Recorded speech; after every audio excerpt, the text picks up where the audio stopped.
Aliás, o mundo está se organizando para a volta de Jesus desde a antiga Babilônia. Então, a preparação global para a volta de Jesus não começou agora. O mundo está se organizando para essa volta desde a antiga Babilônia.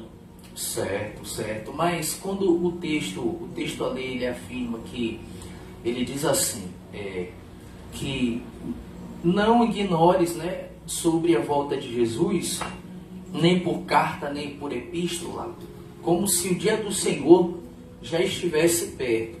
Porque antes disso se manifestará aquele que se levanta contra tudo que se chama Deus e que adora.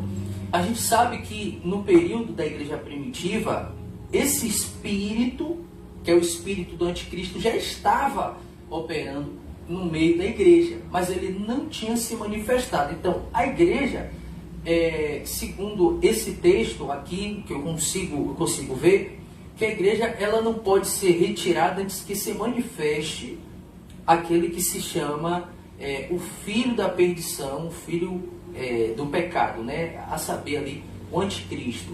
E sobre esse assunto, como é que nós podemos ver esse texto e incluir como a volta de Cristo? Como é que nós podemos ver esse texto?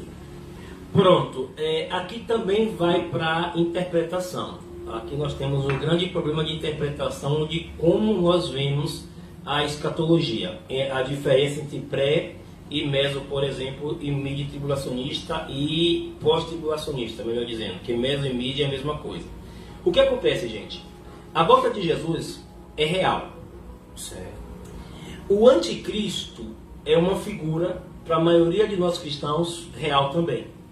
Só que a Bíblia não fala de anticristo apenas, fala de anticristo e anticristos. Plural. Significa que existe no mundo várias manifestações de anticristos. Anticristo vai ter duas significações. Aquele que se opõe, isso, mas também aquele que se coloca em lugar de. Sim. Então é a ideia de que alguém que é contra Cristo é um anticristo. Mas também aquele que se coloca no lugar de Cristo também é um anticristo. Aí entra a teoria do Papa, né? Que o Papa ele também tem a teoria do Papa entra aqui, sim. Como é que eu posso dizer? Aquela visão de se colocar no lugar de Cristo, porque é filhos dele, né? Exatamente. Ele se coloca no pensamento real de que ele se coloca como se fosse então ali é uma representação de Cristo, mas não quer dizer que seja o bíblico. Exatamente, porque o escatológico é uma figura que nasce em um contexto. E aí eu tenho que entender bem esse contexto para definir quem é esse anticristo escatológico, que é uma última figura que vai estar reinando sobre a terra. E existem traços desse anticristo que a Bíblia mostra claramente. Primeiro, ele diz que ele vai se assentar no templo de Deus, como se fosse Deus. Quando eu vou para a história bíblica, nenhum templo é chamado de templo de Deus. Nenhuma sinagoga na Bíblia é chamada de templo de Deus. O único templo na Bíblia chamado de casa da minha habitação é o templo construído pelo rei Salomão.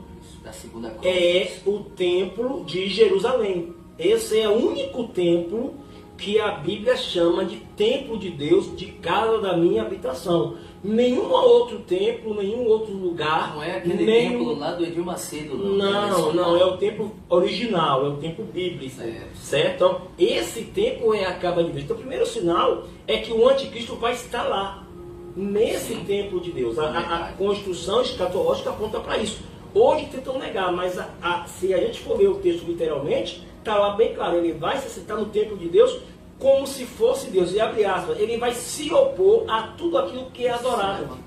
Então, ele se opõe contra Deus e ele vai se colocar no lugar de Deus, exigindo adoração para si. É por isso que em Mateus 24, o Senhor Jesus ele nos alerta para olhar o que diz o profeta Daniel. Exatamente. Era a respeito deste assunto, né? Exatamente. E lá em Daniel, a gente vai ver exatamente a parceria de um líder mundial com a nação de Israel por 3 anos e meio. Um tempo, 2 tempos. né? E metade de um tempo. E aí eu tenho essa manifestação, e já em Apocalipse, depois da manifestação plena, que a máscara é revelada, eu conto mais 3 anos e meio. É daí que surgem os 7 anos que os pré-tribulacionistas acreditam que vai durar o período da grande tribulação. Abre aspas, grande tribulação aqui não é, gente, a tribulação.